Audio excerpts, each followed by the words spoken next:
Hello everyone. तो जैसा कि आप लोग जानते हैं कि हम लोगों ने पहला और दूसरा लेक्चर कंप्लीट कर लिया है अपना cell the unit of life का। आज हमारा तीसरा लेक्चर है, तो आज हम लोग पढ़ेंगे यूकैरियोटिक सेल। तो उसके पहले कि हम आगे बढ़ें तो पहले पीछे क्लास का रिवीजन कर लेते हैं थोड़ा सा। तो पीछे वाली क्लास में हम लोगों ने क्या पढ़ा था? सबसे पहला लेक्चर हमारा था कि सेल क्या होता है, टाइप्स ऑफ सेल्स क्या होते हैं। टाइप्स ऑफ सेल क्या होते हैं? प्रोकैरियोटिक सेल होते हैं एंड यूकैरियोटिक सेल होते हैं। प्रोकैरियोटिक एंड यूकैरियोटिक सेल में मेजर डिफरेंस क्या होते हैं? ट्रू न्यूक्लियस का एब्सेंस और प्रेजेंस।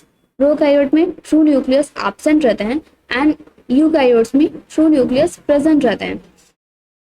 और हम लोगों ने क्या पढ़ा था? साइजेस ऑफ सेल्स के बारे में पढ़ा था। सबसे लार्जेस्ट सेल क्या होते हैं? एग ऑफ ऑस्ट्रिच होता है। सबसे लॉन्गेस्ट सेल क्या होता है? नर्व सेल होता है। स्मॉलेस्ट सेल क्या होता है? माइकोप्लाज्मा होता है। ठीक है, इतना हम लोगों ने पढ़ा था।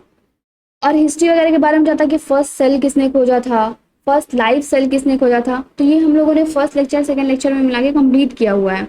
तो आज हम लोग अपना थर्ड लेक्चर कंप्लीट करने जा रहे हैं। तो आइए हम लोग पढ़ते हैं यूकैरियोटिक सेल। ज़्यादा नहीं करेंगे, फटाक फटाक हम लोग कंप्लीट करेंगे। तो देखिए, जैसे कि मैंने बताया था आप लोगों को कि जितने भी लिविंग ऑर्गेनिज्म है ना, उसको पृथ्वी पे हम लोगों ने 5 किंगडम में क्लासीफाई किया है। अपने बेसिस पे 5 किंगडम में क्लासीफाई किया है। सबसे पहला किंगडम क्या है हमारा? Kingdom Monera. सेकेंड किंगडम क्या है? Kingdom protista. थर्ड क्या है? Kingdom fungi. फोर्थ क्या है? Kingdom plantain. एंड 5 किंगडम क्या है? Kingdom animalia. तो देखिए, मोनरा के अंदर जितने भी ऑर्गेनिज्म आते हैं वो सब प्रोकैरियोटिक सेल्स होते हैं। प्रोकैरियोट्स होते हैं, मेनली यूनिसेलुलर। जो प्रोटिस्टा के अंदर आते हैं वो सब यूकैरियोट सेल होते हैं। यूकैरियोट, ये भी यूनिसेलुलर। लेकिन बाकी ये सब जो हैं, इन सब के अंदर भी यूकैरियोट सेल से मिलकर के ही बने होते हैं, लेकिन ये सब मल्टी सेलुलर ऑर्गेनिज्म है। तो आज हम लोग ये जितने भी पढ़ेंगे, हम लोग ये यूकैरियोटिक सेल के बारे में जितनी भी चीजें पढ़ेंगे वो इन सब पे अप्लाई होगा। प्रोकैरियोटिक सेल भी, प्रोटिस्टा भी उसी से बना होगा, प्लांट्स भी उसी से बने होंगे, एनिमल्स भी उसी से बने होंगे, फंजाई भी उसी से बने होंगे। हाँ, थोड़ा डिफरेंस तो रहेगा प्लांट के सेल में और एनिमल के सेल में, थोड़ा डिफरेंस तो रहेगा। वो सब डिफरेंस को भी हम लोग आगे पढ़ते चलेंगे, ठीक है। लेकिन मेनली यूकैरियोटिक सेल होता है, ठीक है। चलिए अभी हम लोग पढ़ने जाते हैं यूकैरियोटिक सेल। तो थोड़ा बहुत उसके बारे में ओवरव्यू पढ़ते हैं हम लोग कि देखिए, यहाँ पे एनसीईआरटी हम लोग को बताता है कि यूकैरियोटिक सेल में ना बहुत सारे कंपार्टमेंट देखने के लिए मिलते हैं। जैसे ऐसा घर जिसमें बहुत सारे कमरे हैं, ठीक है। तो घर तो एक ही है ना, लेकिन उसमें बहुत सारा डिवीजन है कि एक को किचन कह दिया, एक को बाथरूम कह दिया, एक में खाना है, एक में नहाना है, एक में वॉशरूम का है। हर चीज को डिवाइड कर दिया है। क्यों? क्योंकि वो वेल ऑर्गेनाइज लगे। ऐसा नहीं, अब अच्छा लगेगा कि एक रूम में जहाँ सोए हैं वहीं खाना बना रहे हैं, ऐसा तो अच्छा नहीं लगता ना। या फिर जहाँ एक आदमी सोया है एक आदमी नहा रहा है, वैसे अच्छा नहीं लगता, ठीक है। तो इसे उसी तरीके से यूकैरियोटिक सेल ने भी एक फीचर अपनाया, जिसकी वजह से उन्होंने कंपार्टमेंट, बहुत सारे कंपार्टमेंट बना दिए। सिंपली फॉर्म में रिलेट करने की कोशिश कीजिएगा, ठीक है। ऐसे तो आप लोग बहुत सारे लोग जानते होंगे यूकैरियोटिक सेल, प्रोकैरियोटिक, ये सब तो बहुत बेसिक चीजें हैं, ठीक है। तो देखिए, इसमें बहुत सारे ऑर्गेनल्स मिलते हैं छोटे छोटे, चाहे वो माइटोकॉन्ड्रिया हो जाएंगे या तो वो क्लोरोप्लास्ट हो जाएंगे, ये सब। तो ये क्या करते हैं, साइटोप्लाज्म को, इसके अंदर का साइटोप्लाज्म और इसके बाहर के साइटोप्लाज्म को डिवाइड कर दिया ना ये सेल, ये जो इसका डबल वॉल है वो डिवाइड कर दिया, तो इसको कंपार्टमेंट कह दे रहे हैं हम लोग, ठीक है। बस यही कहना चाह रहे हैं इसे। और क्या देखने को मिलते हैं इसमें? बहुत सारे मेम्ब्रेन बाउंड ऑर्गेनल्स मिलते हैं इसमें। ए मेम्ब्रेनस ऑर्गेनल्स भी मिलते हैं, सिंगल मेम्ब्रेन बाउंड ऑर्गेनल्स भी मिलते हैं and double membrane bound organelles भी मिलते हैं। प्रोकैरियोट्स में क्या था कि सिर्फ और सिर्फ एक ही ऑर्गेनल्स उसमें मिल रहा था, वो था राइबोसोम, और कोई ऑर्गेनल्स उसमें नहीं प्रेजेंट है, ठीक है। तो इतना आप लोग याद रखिएगा। इसमें क्या है, यूकैरियोटिक सेल प्रोकैरियोटिक सेल से कैसे डिफरेंस है? न्यूक्लियर मेम्ब्रेन के, क्योंकि यहाँ पे न्यूक्लियर मेम्ब्रेन प्रेजेंट है। इसमें वेल ऑर्गेनाइज्ड न्यूक्लियस है। वेल ऑर्गेनाइज्ड न्यूक्लियस क्यों है? ताकि हमारा क्रोमोसोम, हमारा जो जेनेटिक मटेरियल है वो प्रोटेक्ट रह सके, उसमें किसी भी तरीके का म्यूटेशन ना हो जाए, फास्टली म्यूटेशन ना हो जाए, इसकी वजह से उसको प्रोटेक्ट करके रखा जाता है।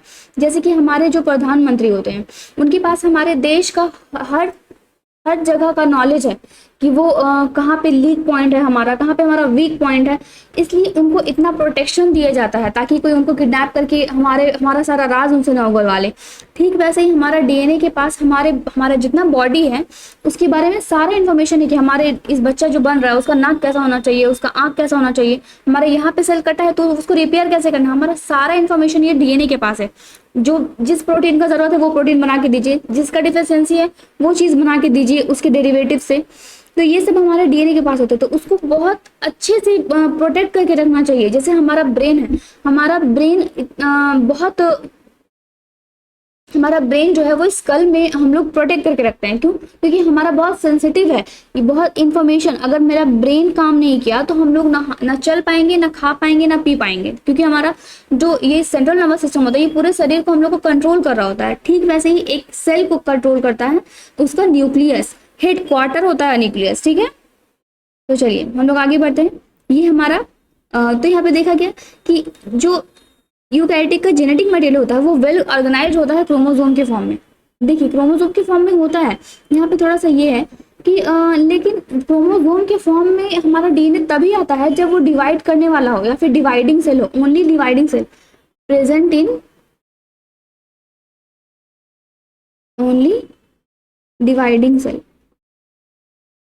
जब तक वो सेल डिवाइड नहीं करने वाला होगा ना तब तक वो हमारा जो क्रोमैटिन होता है वो क्रोमोसोम के फॉर्म में कन्वर्ट नहीं होता है। क्योंकि क्रोमोसोम के फॉर्म में इसलिए उसको कन्वर्ट करना पड़ता है ताकि उसको रेप्लिकेट करने में आसान हो। अगर वो इतना लार्ज लूप में लार्ज धागा बहुत सारा होगा तो उसको रेप्लिकेट करना बहुत मुश्किल हो जाता है, इसलिए उसको क्रोमोसोम के फॉर्म में कन्वर्ट किया जाता है डिवाइड करने के लिए। ठीक है, तो हम जो यूकैरियोटिक सेल होते हैं उसमें बहुत सारे लोकोमोटरी एंड साइटोस्केलेटल स्ट्रक्चर्स होते हैं।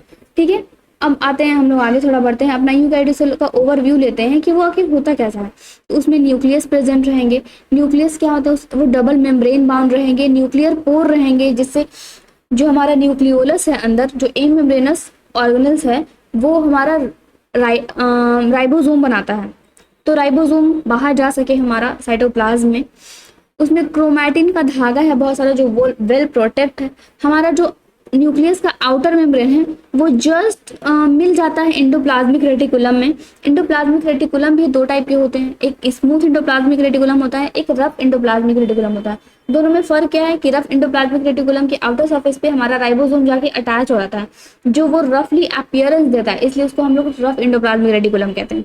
हमारा गोल्जाई बॉडी होता है, जो भी रफ एंडोप्लाज्मिक रेटिकुलम जो भी मॉलिक्यूल्स वगैरह बना के भेजते हैं गोल्जाई बॉडी में वो उसका मॉडिफिकेशन होता है और वो वेसाइकल्स की फॉर्म में निकलता है। तो वेसाइकल्स भी हमारा एक ऑर्गन, आउटर में सेल वॉल होगा, उसके जस्ट इनसाइड में सेल मेम्ब्रेन होगा, राइबोसोम प्रेजेंट रहता है, वैक्यूल्स प्रेजेंट रहता है, एक लार्ज सेंट्रल वैक्यूल्स रहता है।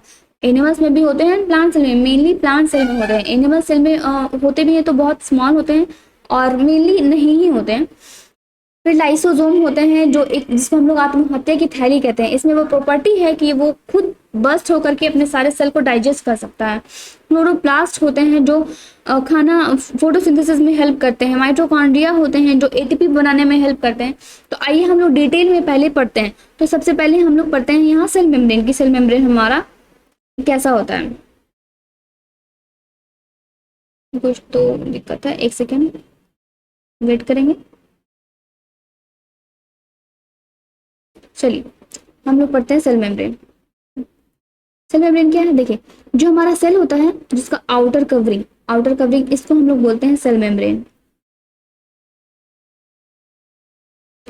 जब साइंटिस्ट लोगों ने इसका कंपोजिशन देखा कि आखिर ये बना किससे होता है, तो इसमें पाया गया कि इसमें लिपिड होते हैं, प्रोटीन्स होते हैं एंड कुछ कार्बोहाइड्रेट भी होते हैं। तो देखिए उसमें 40% लिपिड होते हैं, 52% प्रोटीन होते हैं एंड कार्बोहाइड्रेट होते हैं। कार्बोहाइड्रेट कितना? ऑलमोस्ट 8% होगा, 8% कार्बोहाइड्रेट होते हैं। लिपिड में भी मेनली फॉस्फोलिपिड होते हैं, फॉस्फेट होते हैं उस लिपिड में, फॉस्फोलिपिड होते हैं और वो बाय लेयर के फॉर्म में अरेंज होते हैं। अगर रेशियो देखिए, और प्रोटीन 52% होता है, लिपिड 40% होता है। ये रेशियो आप लोगों को याद रखना है, ये इंपॉर्टेंट है, ठीक ना। ये हमेशा एग्जाम्स वगैरह में पूछे जाते हैं बच्चे, ये इंपॉर्टेंट है, ये याद रखना है, ठीक है। ये 42 लिपिड कितना होता है हमारे? 40% होते हैं। प्रोटीन्स कितने परसेंट होते हैं? 52% होते हैं। लेकिन देखिए ये हर सेल के, ये आरबीसी मेम्ब्रेन है क्योंकि उसी पे स्टडीज हुआ था, ठीक है। लेकिन देखिए हाँ, सेल टू सेल ये परसेंटेज वैरी करेगा। अगर हम लोग मान लीजिए कि इस सेल का बात कर रहे हैं तो उसमें हो सकता है कि 40% नहीं 42% लिपिड हो, एंड उसमें हो सकता है कि 50% ही प्रोटीन हो। तो ये परसेंटेज वैरी करता है। तो आप लोग इसको ये सिर्फ ये तो याद रखना ही है कि लिपिड 40% होता है एंड प्रोटीन 52% होता है। ये बीसीएसई का एक फेवरेट क्वेश्चन में से आता है, ठीक ना। लेकिन आपको ये भी याद रखना है कि वो आरबीसी मेम्ब्रेन का बात कर रहा है, एक पर्टिकुलर मेम्ब्रेन का बात करता है, रेड ब्लड सेल मेम्ब्रेन का बात कर रहा है, ठीक है। तो आप लोगों को उसके साथ साथ में ये भी याद रखना है। अब हम लोग बात करते हैं कि लिपिड जो होते हैं वो कैसे होते हैं। लिपिड मेनली बताया गया कि फॉस्फोलिपिड होते हैं और वो बाई लेयर के फॉर्म में अरेंज होते हैं। बाई लेयर के फॉर्म में कैसे अरेंज होते हैं बाबू? ऐसे हमारा जो लिपिड होता है वो कुछ ऐसा देखने मिलता है। ये हेड पार्ट होता है और ये टेल पार्ट होता है, ठीक है। और वो बाई लेयर के फॉर्म में अरेंज होता है। देखिए ऐसे अरेंज होता है। अब देखिए अरे अच्छा, बाई लेयर में ही अरेंज करना मतलब दो दो अरेंज करना है, दो फॉस्फोलिपिड को हम लोग को अरेंज करना, तो वो तो हम लोग ऐसे भी कर सकते हैं, ठीक है। हम लोग ऐसे भी कर सकते हैं, है ना। हम लोग ऐसे भी कर सकते हैं, ठीक है। तो सिर्फ यही फॉर्म क्यों चूज किया जाता है, ये फॉर्म और ये फॉर्म क्यों नहीं चूज किया जाता है? क्योंकि देखिए आप लोग इतना तो जानते होंगे कि इस फॉर्म में होता है क्योंकि जो दोनों का हेड होता है वो आउटर साइड में होता है और जो दोनों का टेल होता है वो इनर साइड में होता है, बिटवीन द मेम्ब्रेन होता है, ठीक है। वो क्यों होता है? क्योंकि देखिए जो हमारा पोलर हेड होता है वो टुवार्ड्स आउटर साइड होता है। जो हमारा H2O होगा, आप लोग जानते हो कि जो H2O है वो हमारा पोलर मॉलिक्यूल है। जैसे देखिए ऑक्सीजन का निगेटिविटी ज्यादा होता है हाइड्रोजन के कंपैरिजन में, तो हाइड्रोजन को ये इस तरीके से खींचेगा, सॉरी यहाँ पे H है, फिर ये इधर भी सेम। तो इन दोनों का अगर आप लोग थोड़ा बहुत वेक्टर जानते होंगे तो इन दोनों का रिजल्टेंट किधर चला जाएगा? इधर।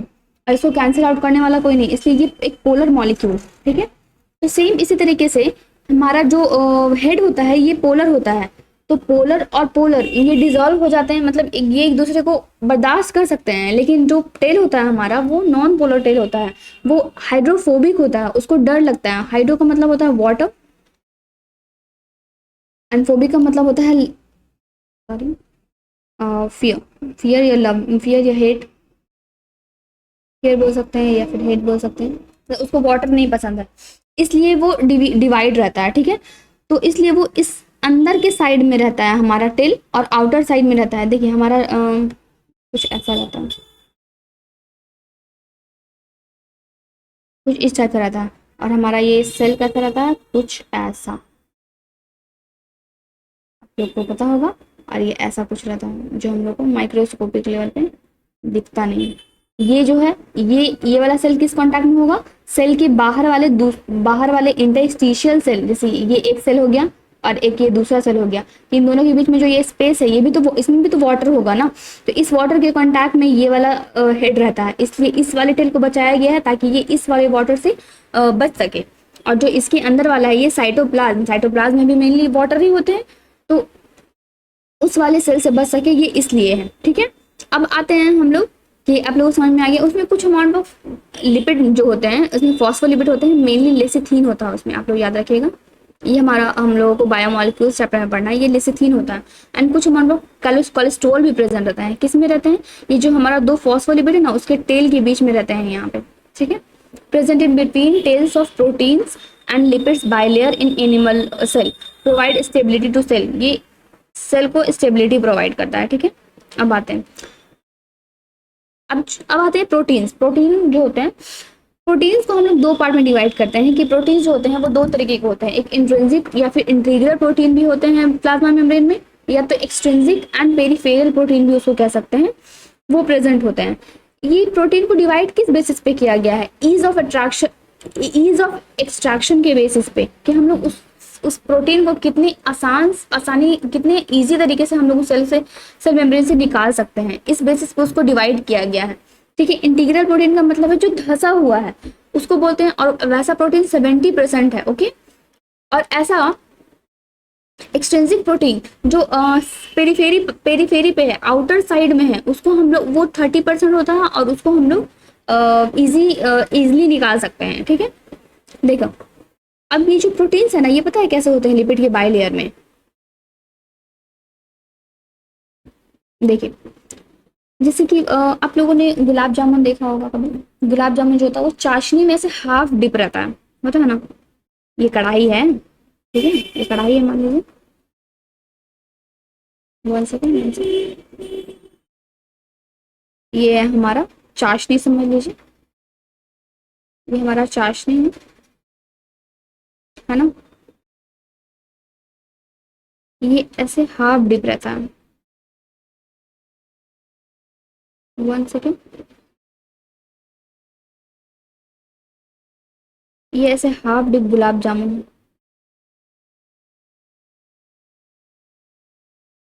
है ना, कुछ ऐसा रहता है, ठीक है।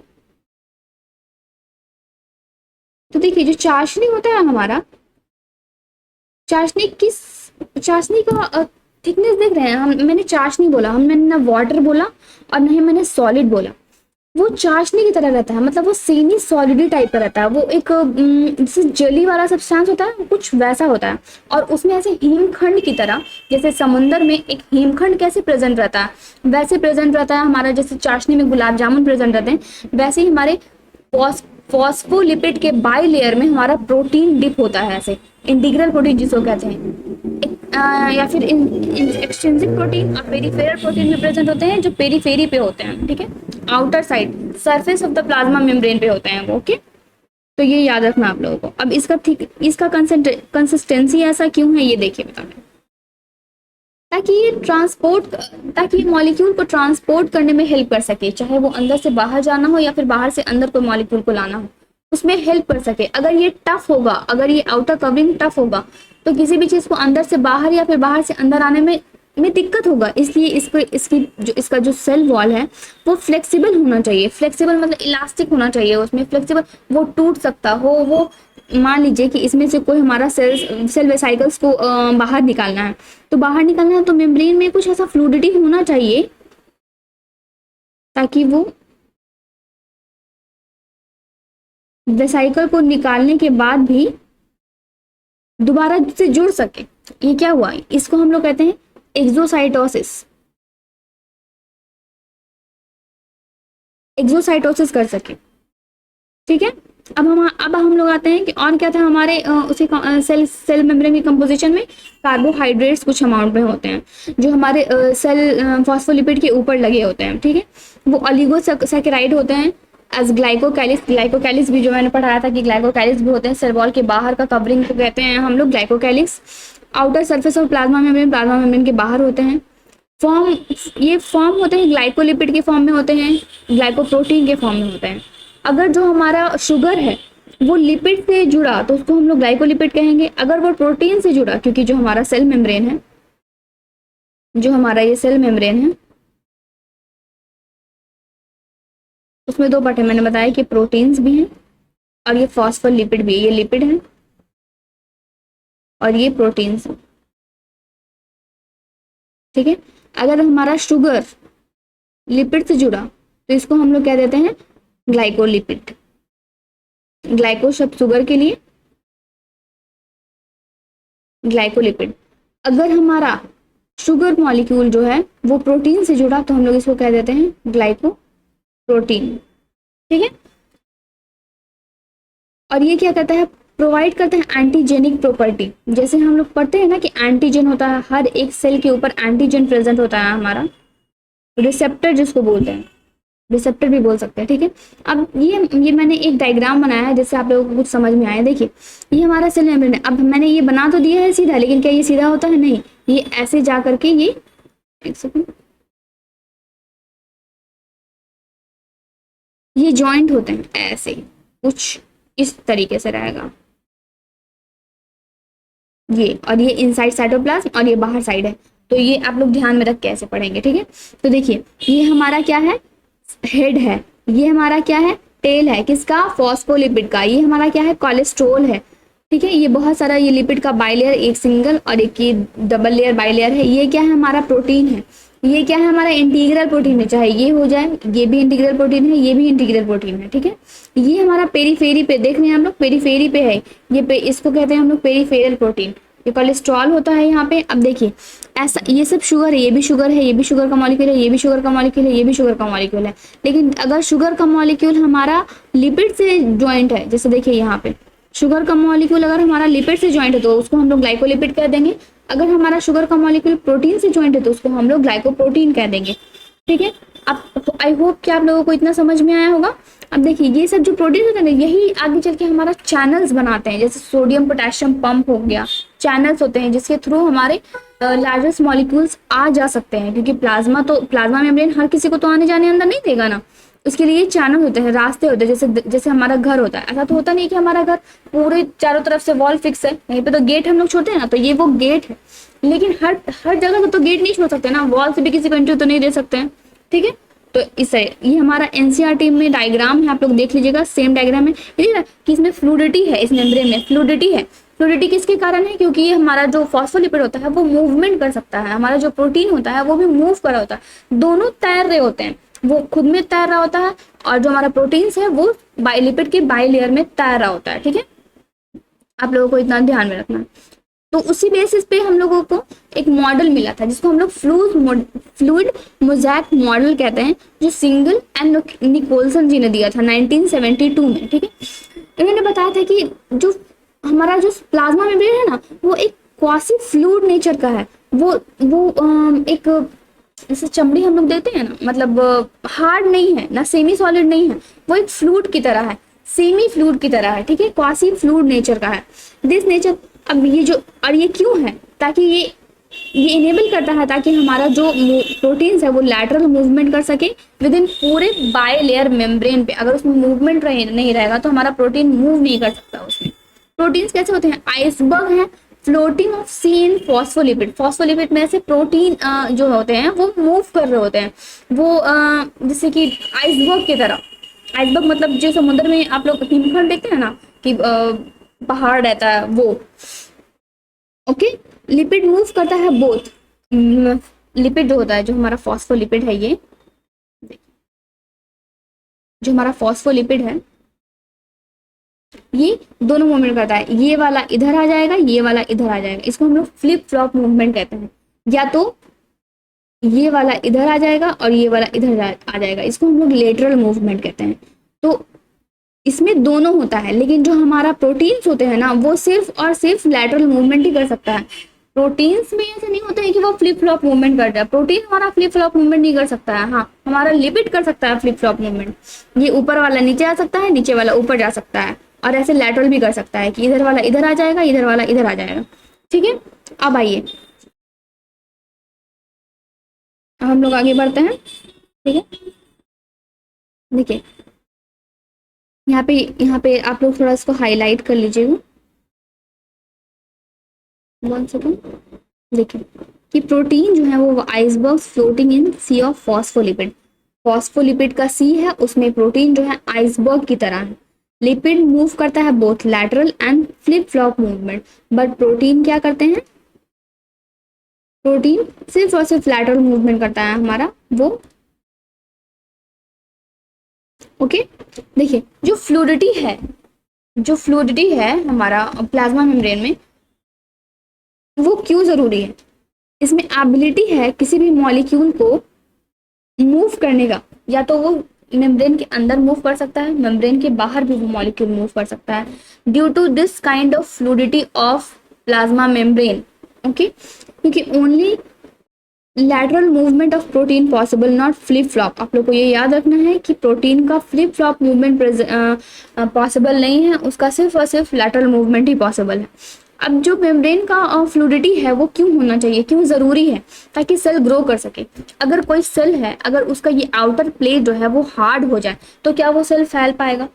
वो ग्रो कर पाएगा? नहीं कर पाएगा। तो इसलिए उसको फ्लेक्सिबल होना पड़ेगा, उसको बढ़ते रहना पड़ेगा। इसलिए उसको सेल के ग्रोथ के लिए भी हम लोगों को फ्लूइडिटी नेचर चाहिए हम लोग को प्लाज्मा मेम्ब्रेन का। फॉर्मेशन ऑफ इंट्रासेलुलर जंक्शन, दो सेल के बीच में जंक्शन होना चाहिए ताकि सेल कम्युनिकेट कर सके ईच अदर। एक को, अगर इस सेल के पास कोई चीज ज्यादा है, इस सेल के पास कोई कम है, तो वो पास जैसे पड़ोसन होते हैं। अगर हमको किसी चीज का नमक कम पड़ गया नमक चाहिए हमको तो पड़ोस से जाके मांग लेते हैं। तो ठीक वैसे ही तो बातचीत रहेगा तब ना, गेट खोलेंगे तब ना, ऐसे ही रहता है। सिक्रीशन में हेल्प करेगा, कोई चीज इसके अंदर से सिक्रीट बाहर एक्सक्रीट आउट करना है तो वो क्या हो जाएगा, वो कुछ ऐसे मूव करेगा हमारा सेल, हमारा सेल कुछ ऐसे मूव करता है, सॉरी यहाँ पे कुछ ऐसे मूव करेगा और फिर ये क्या हो जाएगा, डिवाइड कर जाएगा।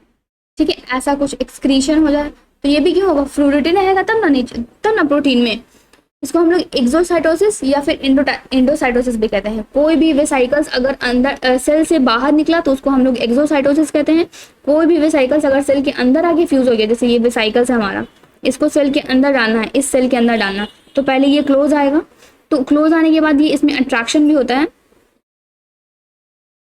फिर ये हमारे प्लाज्मा मेम्ब्रेन में जाके फ्यूज कर जाएगा, अपना जितना भी मटेरियल है वो सब अंदर सेल के अंदर सिक्रीट कर जाएगा और ये फिर मिल करके एक सेल बन जाएंगे।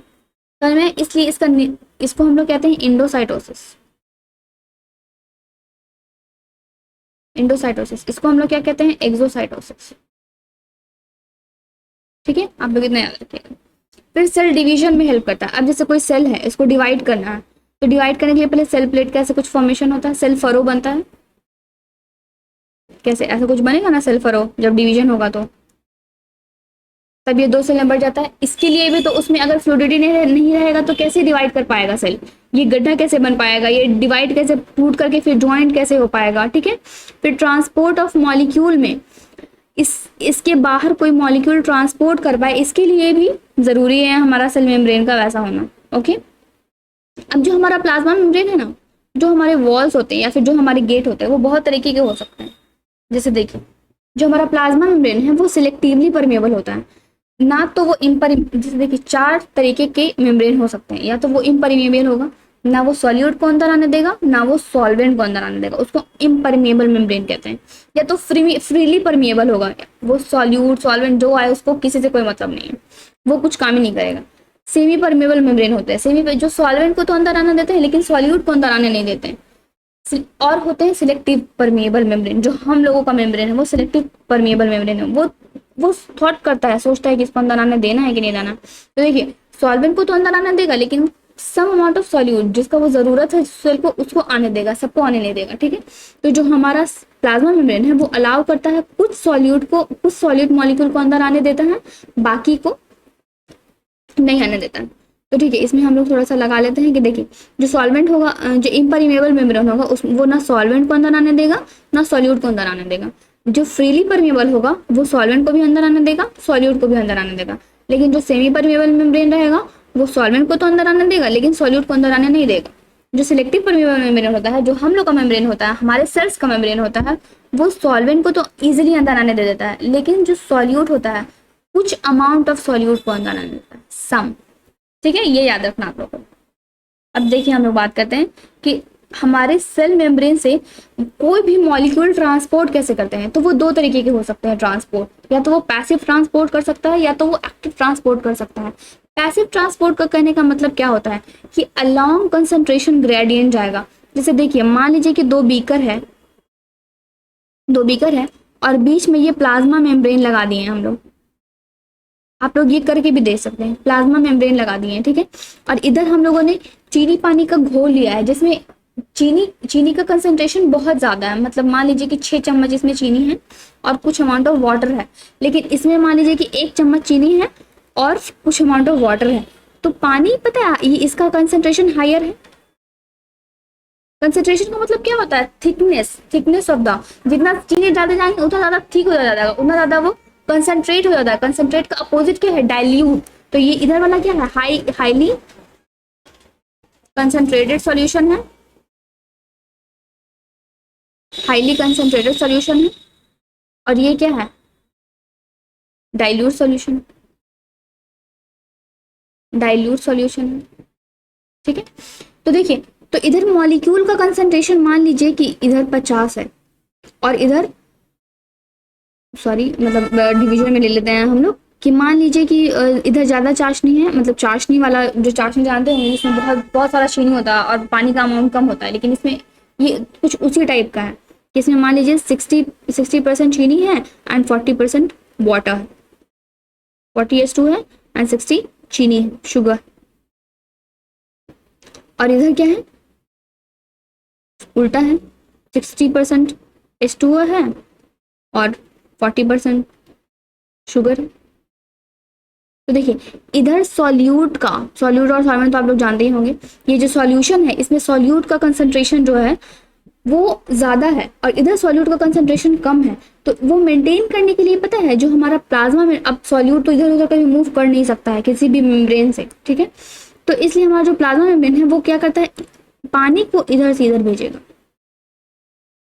पानी इस इधर से तब तक आएगा पानी इधर से इधर जब तक दोनों का कंसंट्रेशन सेम ना हो जाए। दोनों का कंसंट्रेशन सेम होने से क्या होगा, दोनों का मिठास सेम ना हो जाए, तब तक पानी इधर से उधर आता रहेगा। आप लोगों को ये समझ में आया कि अलोंग कंसंट्रेशन ग्रेडियंट का मतलब क्या होता है, हायर कंसंट्रेशन से लोअर कंसंट्रेशन की तरफ मूव करना, ठीक है। तो इधर वाटर का कंसंट्रेशन ज्यादा था, इधर वाटर का अमाउंट कम था, इसलिए ज्यादा की तरफ से वाटर कम की तरफ आ गया, ठीक है।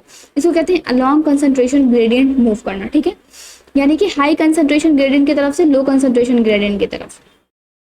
एक्टिव ट्रांसपोर्ट क्या होता है, अगेंस्ट कंसंट्रेशन ग्रेडियंट, वो लो कंसंट्रेशन ग्रेडियंट की तरफ से हाई कंसंट्रेशन ग्रेडियंट की तरफ मूव करता है। अभी ऐसे ही तो नहीं करेगा जैसे कि पहाड़ से कोई चीज, पहाड़ हाई कंसंट्रेशन पे है, हमारा जो रोड है वो लो कंसंट्रेशन पे है, अगर ऊपर से नीचे कोई चीज को फेंकना हो तो इजीली आ सकता है, वो हुआ पैसिव ट्रांसपोर्ट। लेकिन एक्टिव ट्रांसपोर्ट, जैसे अगर हम बॉल को अगर ऊपर पहाड़ से छोड़ भी देते हैं तो वो आराम से नीचे आ जाएगा, वो हुआ हमारा पैसिव ट्रांसपोर्ट। उसमें कोई एनर्जी हम लोगों को नहीं लगा, कुछ फेंकने का जरूरत नहीं पड़ा, ऐसे नॉर्मल छोड़ भी देंगे, ग्रेविटी के कारण पुल होकर के वो पैसिव ट्रांसपोर्ट कहलाता है। वो एक्टिव ट्रांसपोर्ट क्या होता है कि वो अगेंस्ट, अगर हम लोग नीचे से पहाड़ के ऊपर कुछ फेंकना चाहते तो हम लोग को बहुत हाई अमाउंट ऑफ एनर्जी से वो बहुत स्पीड से फेंकना पड़ेगा बॉल, तभी जाएगा वो, उसको हम लोग कहते हैं एक्टिव ट्रांसपोर्ट। उसमें हम लोग का एनर्जी खर्च हो रहा है, इसलिए उसको क्या बोलते हैं कि लो कंसंट्रेशन की तरफ से अगर हाई कंसंट्रेशन की तरफ कोई चीज को ले जाना है हम लोग को, तो उसको उसमें हम लोगों को एटीपी की रिक्वायरमेंट होगी, इसलिए हम लोग उसको एक्टिव ट्रांसपोर्ट कहते हैं। इसमें कैरियर प्रोटीन की भी रिक्वायरमेंट होगी, सोडियम पोटेशियम पंप, जैसे कि अगर हम लोग खुद से फेंकना चाहें तो इतना ऊंचा भी हम लोग फेंक भी नहीं सकते हैं, तो इसलिए हम लोग को मशीन वगैरह की जरूरत होगी, ऊपर से कुछ लटकाया जाएगा, ईटा बाल्टी वाल्टी लटकाया जाएगा, उसमें डाल देंगे उससे जाएगा, तो हम लोग को कैरियर का भी जरूरत पड़ा, बाल्टी एक कैरियर है, एनर्जी की भी जरूरत पड़ी, ऊपर से आदमी खींचेगा, एनर्जी की भी जरूरत पड़ी, और ये एक अपहिल प्रोसेस है, और इसको हम लोग क्या कहते हैं, डाउनहिल प्रोसेस। अपहिल प्रोसेस इसलिए कहते हैं क्योंकि हम लोग को जैसे चढ़ने में ज्यादा, किसी कोई भी सीढ़ी चढ़ रहे हो आप तो चढ़ने में ज्यादा एनर्जी लगता है और उतरने में कम, चढ़ना ज्यादा मुश्किल होता है एज कम्पेयर टू उतरना, तो आप लोग को ये याद है, इसलिए इसको डाउनहिल प्रोसेस भी कहते हैं। इसमें कोई प्रोटीन की जरूरत नहीं होती है, वो आराम से, जैसे हम लोग को ऊपर से वॉल फेंकना तो उसके लिए हमको कोई कैरियर की जरूरत थोड़ी है, आराम से ऐसे फेंक देंगे नॉर्मली। अब देखिए पैसिव ट्रांसपोर्ट जो होता है वो भी दो तरीके के होते हैं, एक वो सिंपल डिफ्यूजन हो सकता है या तो फिर वो फैसिलिटेड डिफ्यूजन हो सकता है। सिंपल डिफ्यूजन का मतलब होता है कि उसमें उसको किसी भी तरीके का कोई कैरियर प्रोटीन नहीं चाहिए। ये एक हमारा अगर प्लाज्मा मेम्ब्रेन है तो अगर यहाँ पे कोई हमारा मॉलिक्यूल है उसको अगर इधर जाना वो सिंपली चला जाएगा इसको क्रॉस करके, ठीक है। और एक होता है फैसिलिटेटेड डिफ्यूजन जिसमें with the help of carrier protein ही, पता है ये कौन सा मॉलिक्यूल होते हैं जिसका जो इस मेम्ब्रेन को क्रॉस ना कर पाए, इस मेम्ब्रेन को क्रॉस कौन नहीं कर पाएगा, जिसका नेचर इस मेम्ब्रेन से नहीं मिलता जुलता होगा। जैसे देखिए अगर हमारा घर है, हमारे घर में अगर कोई अंदर, अगर हमारे जैसे जिसको हम लोग जानते हैं हमारा फैमिली मेंबर हो तो हम लोग पहचानते हैं, तो उसको हम लोग, अगर वो गेट नॉक करेगा तो हम लोग उसको लेकर के अंदर आ जाएंगे, ये हमारा हुआ सिंपल डिफ्यूजन कि जिसको हम लोग जानते हैं उसको आराम से अंदर आने लगे। लेकिन ऐसा चीज जो नहीं जानता है, जैसे कि कोई अदर फैमिली में जो रिलेटिव्स के भी रिलेटिव्स होते हैं, वो लोग अगर आए तो हम लोग नहीं कि पहले पूछेंगे कि क्यों कौन है, लेकिन अगर उनके साथ अगर हमारा रिलेटिव भी आए तो हम लोग उनको आराम से आने दे देंगे अंदर, क्यों, क्योंकि वो हमारे रिलेटिव के साथ में आए, तो ये एक कैरियर की जरूरत पड़ी ना उनको, इसलिए इसको हम लोग कहते हैं फैसिलिटेटेड डिफ्यूजन, जिसमें एक कैरियर प्रोटीन की जरूरत पड़ती है। ये कांट क्रॉस प्लाज्मा मेम्ब्रेन, ये प्लाज्मा मेम्ब्रेन को क्रॉस नहीं कर सकता है, ठीक है, वो एक पोलर मॉलिक्यूल होते हैं, ठीक है। और इसमें न्यूट्रल मॉलिक्यूल हो सकते हैं या फिर नॉन पोलर मॉलिक्यूल हो सकता है, क्योंकि लिपिड की बाइलेयर को क्रॉस करना मुश्किल है। अब हम लोग आते हैं ऑस्मोसिस। ऑस्मोसिस आप लोगों ने पढ़ा होगा, तो ऑस्मोसिस जो होता है movement of water across membrane through simple diffusion. एक ये हमारा सेमी परमेबल मेम्ब्रेन है, अगर इसके थ्रू हमारा H2O मूव करता है, सिंपल H2O वाटर का मूवमेंट होता है, उसको हम लोग ऑस्मोसिस कहते हैं। ये एक सिंपल डिफ्यूजन, वाटर जो है वो पोलर मॉलिक्यूल है, हम लोग जानते हैं पोलर मॉलिक्यूल आराम से क्रॉस कर जाते, सॉरी जो हमारे पोलर मॉलिक्यूल है उसका सेमी परमेबल मेम्ब्रेन, क्योंकि सॉल्वेंट क्योंकि जो हमारा सेमी परमेबल मेम्ब्रेन होता है, सेमी परमेबल मेम्ब्रेन होता है वो सॉल्वेंट को इजीली आने जाने दे देता है। तो ये हम आप लोगों को याद रखना है। अब आते हैं हम लोग अपने सेकेंड पॉइंट की तरफ, जिसको जो सेल वॉल, सेल वॉल जो होता है वो रिजिड होता है, नॉन लिविंग होता है, वो एक डेड स्ट्रक्चर है। वो जो हमारा सेल वॉल होता है वो लिविंग नहीं होता है, वो एक डेड स्ट्रक्चर होता है। डेड स्ट्रक्चर कैसे है, वो पहले लिविंग होता है, इनिशियल में वो लिविंग होता है, लेकिन वो उसके आगे फिर जब जैसे ही वो लाइफ में आगे बढ़ता है उसके बाद वो उसके अंदर का प्रोटोप्लाज्म मर जाता है। उस प्रोटोप्लाज्म क्या होता है, किसी भी एक सेल में लिविंग क्या है, वो जो अंदर केमिकल रिएक्शंस चल रही हैं, वो जो साइटोप्लाज्म है वो हमारा लिविंग होता है। ठीक है, सेल मेम्ब्रेन है, ये एक आउटर सरफेस है, उसके आउटर में क्या होता है, हमारा सेल वॉल रहता है। ये होता है सेल वॉल, ये है हमारा प्लाज्मा मेम्ब्रेन, ये है हमारा प्लाज्मा मेम्ब्रेन। ओके, तो आप लोग इतना ध्यान रखिएगा, outer covering of plasma membrane in plants, fungi and prokaryotes, इन तीनों में हमारा प्लाज्मा मेम्ब्रेन के बाहर सेल वॉल प्रेजेंट होता है। बाकी एनिमल सेल में सेल वॉल एब्सेंट रहते हैं, और सारे ही प्रोकैरियोट में इन ऑल प्रोकैरियोट्स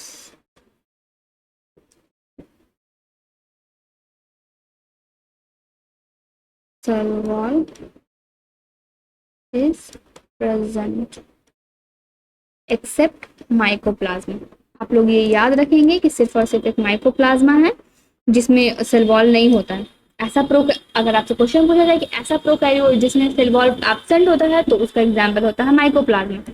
आप लोगों को ये याद रखना है। ओके, अब आता है फंक्शन में कि सेल वॉल का फंक्शन क्या है। तो सेल वॉल हमारा सेल को एक शेप प्रोवाइड करता है। देखिए, जो हमारा आउटर कवरिंग होगा वो जिस शेप का होगा, हमारा सेल भी उसी शेप का हो जाएगा।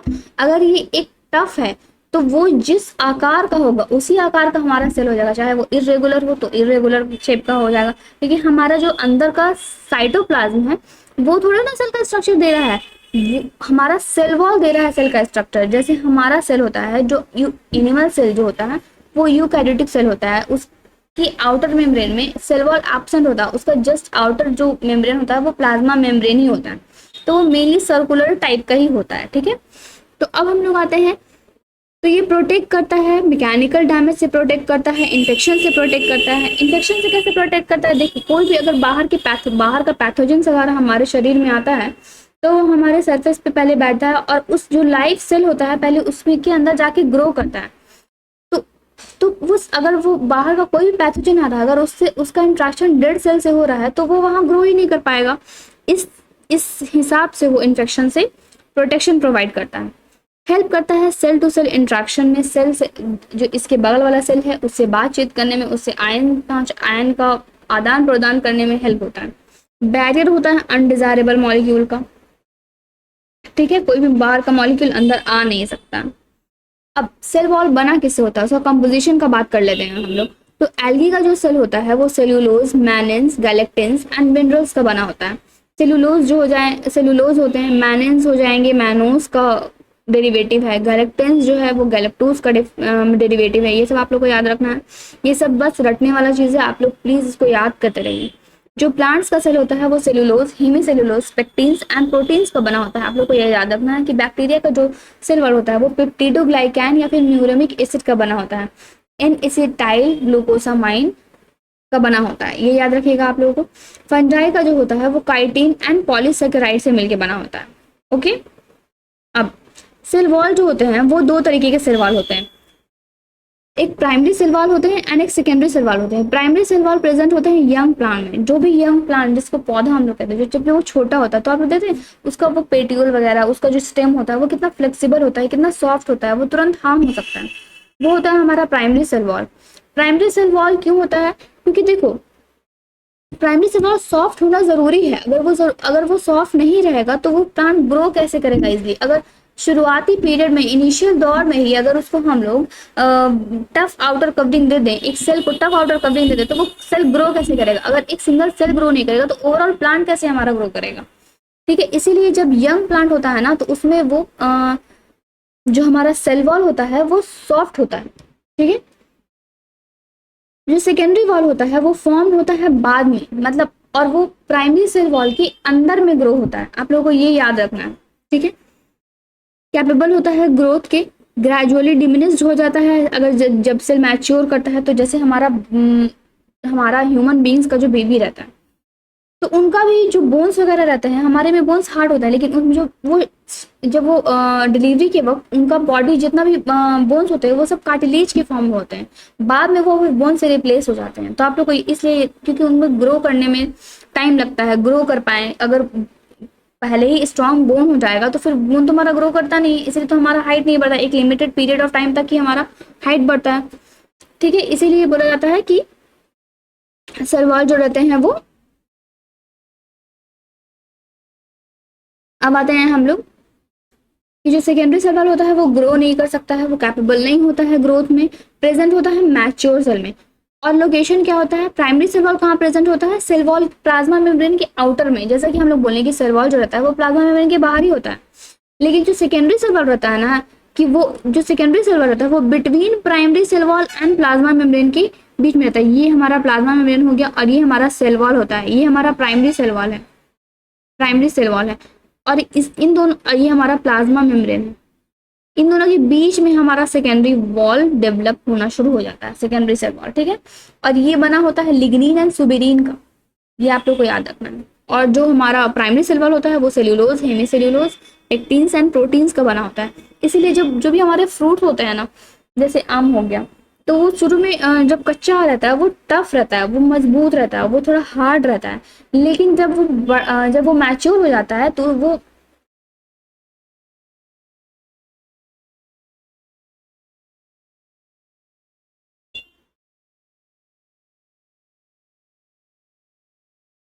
अब आता है मिडिल लैमेला। मिडिल लैमेला जो होता है वो हमारा कैल्शियम पेक्टेट का बना होता है। ये ग्लू करता है, दो दो डिफरेंट नेबर सेल को ज्वाइंट करके रखता है। ये हमारा होता है कैल्शियम पेक्टेट। ठीक है। और ये जनरली जो हमारा इनिशियल मैंगो होता है, जो छोटा कच्चा जिसको बोलते हैं, जो कच्चा मैंगो होता है, वो टॉफी का बात नहीं करी मैं, कच्चा मैंगो जो आम होता है वो हार्ड होता है पहले। क्यों? क्योंकि उसमें ये कैल्शियम पेक्टेट का डिपोजिशन रहता है एज अ मिडिल लैमेला। लेकिन जब वो राइप होता है तो ये मिडिल लैमेला डिजॉल्व हो जाता है, ये डिजॉल्व हो जाता है, ये डिजॉल्व होता है, जिसकी वजह से वो सॉफ्ट हो जाता है। हमारा आम जो हम लोग जो बाजार में खाने के लिए आता है वो हमारा आम सॉफ्ट रहता है, क्योंकि उसमें मिडिल लैमेला जो रहता है, जो कैल्शियम पेक्टेट का बना होता है, वो डिजॉल्व हो जाता है। ठीक है। प्लाज्मोडेस्माटा क्या होता है? प्लाज्मोडेस्माटा दो सेल के बीच में कनेक्शन प्रोवाइड करता है, जिससे वो सेल इधर का आयन इधर मूव कर सके और इधर का आयन या फिर मॉलिक्यूल इधर मूव कर सके। ये कनेक्ट करता है नेबरिंग सेल को। Cell wall and middle lamella traversed by plasma. देखिए ये एक सेल वॉल, ये प्लाज्मा मेम्ब्रेन हो गया एक सिंगल सेल का, उसके बाहर ये सेल वॉल होगा, उसके बाद फिर ये ये बगल वाले सेल का, नेबर सेल का प्लाज्मा, ये आउटर सेल वॉल है और इसके अंदर में प्लाज्मा मेम्ब्रेन है। और इन दोनों को भेदते हुए, मतलब छेद करते हुए प्लाज्मोडेस्माटा का ट्यूब्यूल जाता है, जिसको हम लोग प्लाज्मोडेस्माटा कहते हैं। आप लोग को ये याद रखना। ओके, चलिए तो आज यहीं तक रखते हैं हम लोग। ठीक है। उसके बाद हम लोग कल पढ़ेंगे एंडोमेम्ब्रेन सिस्टम। तो आप लोग कल प्लीज पढ़ के आइएगा और इतना जितना भी आप लोगों को पढ़ाया गया है आप लोगों को पढ़ के आइएगा। ओके। तो हमारा एक ऐप है जिसका नाम है प्रीप बिहार, आप लोग प्लीज इसको इंस्टॉल कीजिए और इसमें आप लोगों को जो भी आज लेक्चर हुआ है उसका फ्री नोट्स आपको वहां मिल जाएगा, आपको वहां डीपीपीज मिल जाएंगे। आप लोग प्लीज बनाइए डेली प्रैक्टिस पेपर। उसके बाद आप लोग को वहाँ टेस्ट मिल जाएंगे, आप लोग को वहाँ फ्री स्टडी मटेरियल मिल जाएगा, फ्री स्टडी मटेरियल मिल जाएगा। ठीक है। तो आप प्लीज वो ऐप इंस्टॉल कीजिए, वो बिल्कुल फ्री है। तो चलिए आप लोग प्लीज कमेंट में बताइएगा कि आज का क्लास आप लोगों को कैसा लगा। और नेक्स्ट क्लास में हम लोग पढ़ेंगे एंडोमेम्ब्रेन सिस्टम। तो प्लीज आप लोग कंटिन्यू रहेंगे नेक्स्ट क्लास में। नेक्स्ट क्लास हम लोग का नेक्स्ट डे होगा, हम लोग मिलते हैं नेक्स्ट क्लास में। ओके, तो बाय, थैंक यू।